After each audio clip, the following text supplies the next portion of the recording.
Chapter 0-তে আমরা MATLAB সম্পর্কে জেনেছিলাম, এর অ্যাডভান্টেজ, ডিসঅ্যাডভান্টেজ এবং বিভিন্ন অ্যাপ্লিকেশন নিয়ে আলোচনা করেছিলাম। সেখান থেকে আমরা জেনেছি ম্যাটল্যাব শুধুমাত্র একটা প্রোগ্রামিং ল্যাঙ্গুয়েজ না, একটা কমপ্লিট প্রোগ্রামিং এনভায়রনমেন্ট।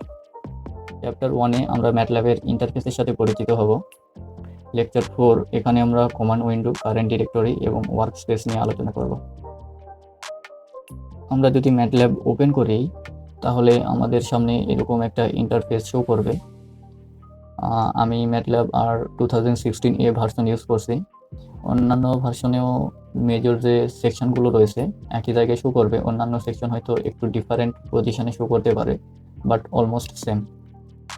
শুরুতেই আসি কারেন্ট ফোল্ডার বা কারেন্ট ডিরেক্টরি সেকশনে। এখানে আমাদের রানিং প্রজেক্টের ডিরেক্টরি বা ফোল্ডার শো করবে এবং সেই ফোল্ডারের আন্ডারে আমাদের যতগুলো ফাইল রয়েছে সবগুলো ফাইল লিস্ট এখান থেকে আমরা দেখতে পাবো।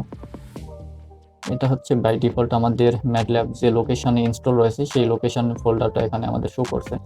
আমরা চাইলে কারেন্ট ফোল্ডার বা কারেন্ট ডিরেক্টরি চেঞ্জ করতে পারি। এখানে আমরা দেখতে পাচ্ছি ডিরেক্টরি পাথ, অর্থাৎ আমাদের হার্ড ড্রাইভের কোন লোকেশনে আমাদের এই কারেন্ট ফোল্ডারটা রয়েছে সেই ফোল্ডার লোকেশন এখান থেকে দেখতে পাচ্ছি। আমরা চাইলে ডিরেক্টরি চেঞ্জ করতে পারি। ডিরেক্টরি চেঞ্জ করার জন্য আমরা এখানে ক্লিক করব, দেন আমরা ব্রাউজ করব আমাদের নতুন ডিরেক্টরিতে।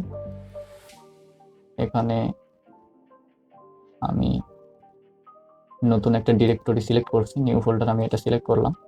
তাহলে এই নিউ ফোল্ডারের আন্ডারে আমাদের যে সকল ফাইল রয়েছে সেই সকল ফাইলের লিস্ট এখানে আমরা দেখতে পাচ্ছি। তো এখান থেকে আমরা আরও কিছু অপারেশন করতে পারি, যেমন আমি একটা ফাইল সিলেক্ট করে রাইট ক্লিক করলাম। এখানে আমরা বিভিন্ন অপশন দেখতে পাচ্ছি। এই অপশনগুলো আমরা ব্যবহার করতে পারি। সে ফর এক্সাম্পল এখানে ওপেন রয়েছে, তাহলে আমরা এই ফাইলটা বা এই প্রোগ্রামটা ওপেন করতে পারি, রান করতে পারি, রিনেম, ডিলেট, কাট, কপি ইত্যাদি অপারেশন আমরা করতে পারি। আমাদের জেনারেল যে অপারেশনগুলো রয়েছে সবগুলো আমরা রাইট ক্লিক করে করতে পারি। এবার আসি কমান্ড উইন্ডোতে। কমান্ড উইন্ডো সেকশন এইটা। এখানে আমরা দেখতে পাচ্ছি এফএক্স এর পর রাইট ডিরেক্টেড দুইটা অ্যারো চিহ্ন। এখানে আমরা যে কোনো ইন্ডিভিজুয়াল কমান্ড রান করতে পারি এবং এর আউটপুট দেখতে পারি। তো আমরা এখানে সে ফর এক্সাম্পল একটা ভেরিয়েবল ডিক্লেয়ার করলাম এ এবং এর ভ্যালু ইনিশিয়ালি 10 রেখে দিলাম। আমরা যখন ইন্টারে ক্লিক করব তখন আমরা দেখতে পাবো a ইজ ইকুয়াল টু 10, অর্থাৎ আমরা একটা ভেরিয়েবল ডিক্লেয়ার করছি, তার ভ্যালু আমরা 10 ইনিশিয়ালাইজ করে দিয়েছি। আমরা আরও একটা ভেরিয়েবল ডিক্লেয়ার করি b ইজ ইকুয়াল টু, আমরা একটা অ্যারে ডিক্লেয়ার করি 1 2 3। তাহলে b একটা অ্যারে যার এলিমেন্ট হচ্ছে 3টা, 1 2 এবং 3। আমরা যখন ইন্টারে ক্লিক করব তখন b এর ভ্যালুর সাথে সাথে দেখতে পাবো।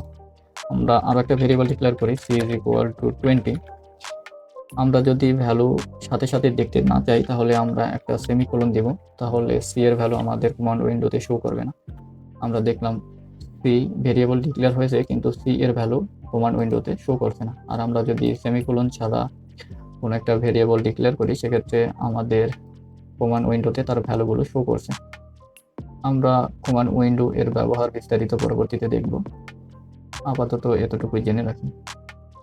এবার আসি ওয়ার্কস্পেসে। ওয়ার্কস্পেসে আমাদের যতগুলো ভেরিয়েবল রয়েছে সবগুলো ভেরিয়েবল এর লিস্ট শো করে।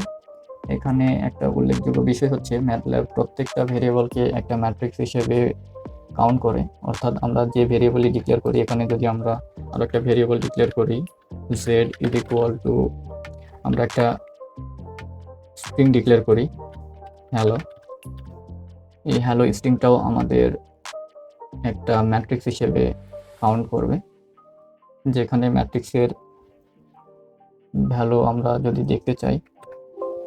ওকে, এখানে একটা এরর আসছে, সেই এররটা হচ্ছে the input character is not valid in MATLAB statement or expression. আচ্ছা, আমরা যখন ডিক্লেয়ার করব তখন আমাদের সিঙ্গেল কোট দিতে হবে। হ্যাঁ, এবার ঠিক আছে। আমরা ডাবল কোটেশন সাইন ইউজ করতে পারবো না, আমরা সিঙ্গেল কোটেশন ইউজ করে একটা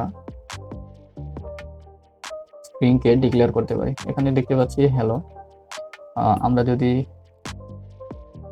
এই হ্যালো এর উপর আমাদের কার্সর নিয়ে যাই তাহলে আমরা এখান থেকে দেখতে পাবো যে 1 into 5 একটা ম্যাট্রিক্স হিসেবে কাউন্ট করছে এই স্ট্রিংটাকে, অর্থাৎ এর একটা রো এবং হচ্ছে 5টা কলাম। ওয়ার্কস্পেস থেকে আমরা আরও কিছু কাজ করতে পারি, যেমন এখানে রয়েছে সি, আমরা যদি এর উপর ডাবল ক্লিক করি তাহলে আমাদের এরকম একটা এক্সেল শিট প্রদর্শন করবে, যেখান থেকে আমরা কোন একটা ভেরিয়েবলের ভ্যালুকে চেঞ্জ করতে পারি, অর্থাৎ এডিট করে অন্য একটা ভ্যালু ইনিশিয়ালাইজ করে দিতে পারি। যেমন এখানে সি এর ভ্যালু রয়েছে 20, তাহলে আমরা সি এর ভ্যালু চেঞ্জ করে 40 যদি লিখে দিই তাহলে সি এর ভ্যালু 40 হিসেবে স্টোর হবে। এখানে আমরা দেখতে পাচ্ছি সি এর ভ্যালু এখন 40 প্রদর্শন করছে। এটা একটু কেটে দিই। আমরা যদি আউটপুট দেখি a plus C is equal to 40, তাহলে আমরা এখান থেকে যদি a প্লাস সি লিখি তাহলে a এবং সি এর যোগফল আমরা আউটপুট হিসেবে দেখতে পাবো। এখানে দেখতে পাচ্ছি a plus C is equal হচ্ছে 50।